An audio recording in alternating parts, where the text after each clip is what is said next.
La salma di Antonio Megalizzi arriva a Trento. Nella chiesa di Cristo Re la camera ardente rimarrà aperta ininterrottamente fino ai funerali. La bara, arrivata da Strasburgo a Ciampino, è stata accolta dal presidente Mattarella e dalla famiglia.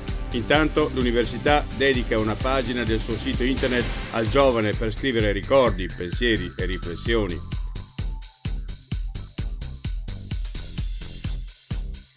Traffico di droga dalla Spagna al Trentino, arrestate 6 persone, la maggior parte delle quali residenti in Valsugana. Gli stupefacenti venivano acquistati attraverso il dark web.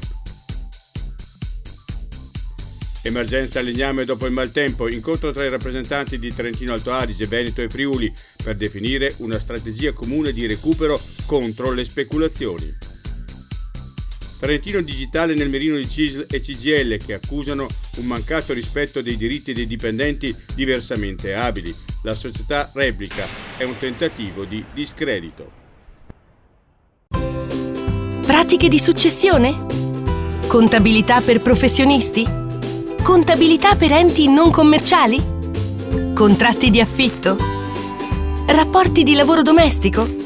La vita è già complicata. Falla più facile con Cafacli.